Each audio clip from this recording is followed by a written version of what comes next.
3 years ago, the Zika outbreak plunged communities affected in Brazil into uncertainty and fear. Doctors' offices and hospitals were flooded with hundreds of cases of debilitating birth defects.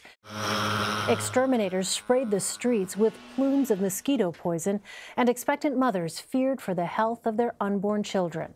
CBS News chief medical correspondent Dr. Jon LaPook traveled to Recife, Brazil at the height of the epidemic in 2016.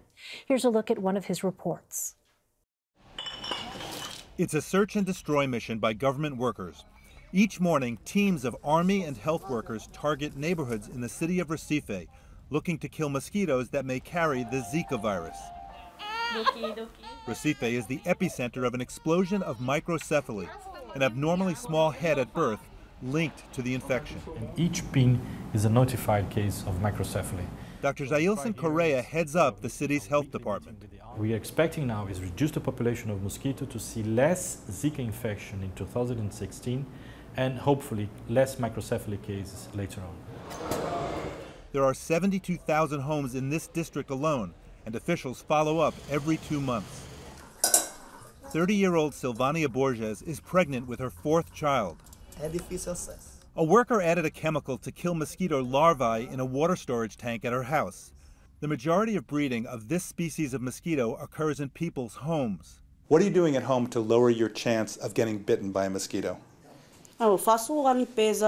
Borges told me she tries to keep her home clean, eliminates standing water, and occasionally uses bug spray. Still, she gets mosquito bites about once a week. She's had no obvious symptoms of Zika, but 80% of the time, those infected don't feel sick. What do you worry about? Prejudice exists and is serious. As a mom, I would give all my love, but I would worry about the outside world. And Dr. LaPook is with me now on set. So, Jon, you've covered many disease outbreaks, and I wondered what stood out to you 3 years ago when you covered the height of the Zika outbreak? I'll tell you, what stood out was the combination of how devastating this infection was, the microcephaly, the poor little babies, and the looks of the parents, and then the uncertainty, how rapidly it was all moving. I mean, I think while I was there, they discovered that it could be sexually transmitted.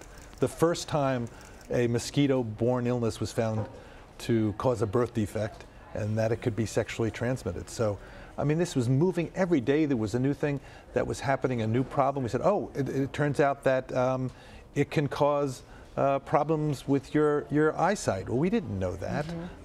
And the uncertainty of it, the uncertainty of what was going to happen, and the sense that you were sitting maybe on a time bomb that was going to blow out a powder keg that could explode. Remember, it was in Brazil, in Recife, which is where you were, you know, and in huge numbers. And we had the United States, where we were coming from, which seemed to be quite vulnerable to it. People didn't have immunity to it.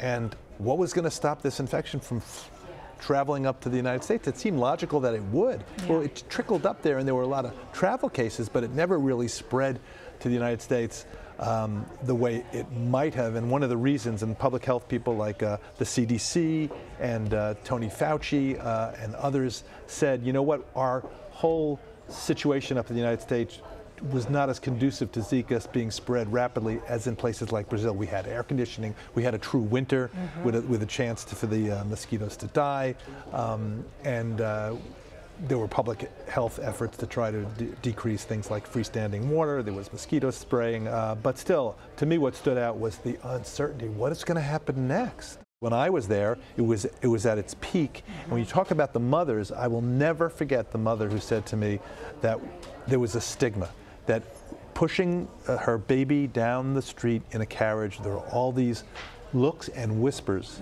and that was really a huge thing. And then there was the problem of the social services. Yeah. What was going to happen over the next few years, especially in areas that didn't have a lot of money? So you just came back. What did you say? Well, so that's exactly how things stand now, is this stigma does not seem to have gone away. And so when you talk to these women about trying to get access to some of those social services, it's a challenge. But as we explained in the documentary, these women have found a way to kind of come together and become that support system that sort of didn't exist. So that was really heartening. what was happening in doctors' offices and in hospitals? What was that feeling like in those places? People were really scared there. I mean, and by the way, I'm a practicing internist, as you know, and gastroenterologist, so it was happening both in the United States and in places like Puerto Rico and Brazil. In Brazil, where it was actually a reality, where there were kids who had microcephaly, they were petrified about becoming infected, especially the women who were pregnant. And I remember following one woman who was getting her ultrasound, and then we actually followed her through to delivery, and thank God the baby was okay, but she had this total uncertainty, like, oh my gosh, what happens if my baby's infected? So you had that, and the emotion. Imagine going through your entire pregnancy and you're Zika positive and you don't know. I mean, there's enough going on during your pregnancy to worry about, much less that. And so whether the baby ends up, you pray that the baby's not going to have the syndrome, but even when they end up being fine, you've had that emotional turmoil of those 9 months. Up in the United States, I cannot tell you how many people canceled trips down to areas where Zika was prevalent, losing a lot of money in the deposits. Yeah. But there was a lot of education that went on. I mean, I felt it was a time when I had to really educate people, say, look, no magical thinking here. And by the way, priorities. If you think you may be pregnant, you are not going down to one of these areas. Not taking a chance. Why take a chance? Yeah. So we know that the Zika outbreak, this one, is over, but is there anything that was learned that could be done differently if it appears there's another outbreak on the horizon?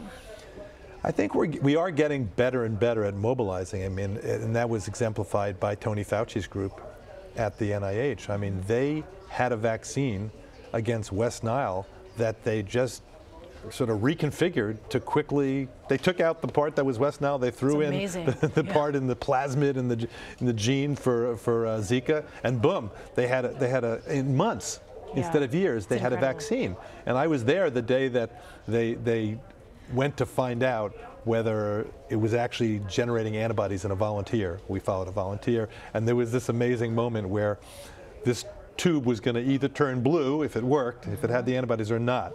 And we stood there, and I saw Tony in the lab, and it turned blue. And everybody sighed a sigh of relief, and I turned to Tony. I said, what would you have done if it didn't turn blue? He said, I would have fainted dead away. So I think what we learned is we're continuing to get better at mobilizing, but we have a lot to go, and we're learning that the world is getting smaller, that there's gonna be another one of these. Wow. These things are coming.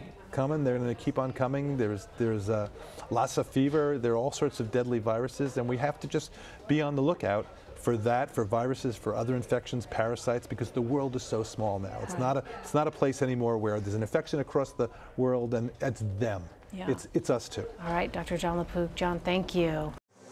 Thanks for watching our CBSN original, Zika, Children of the Outbreak. We're going to take a quick break. We'll be right back with the rest of the day's news. You're streaming CBSN. CBS News, always on.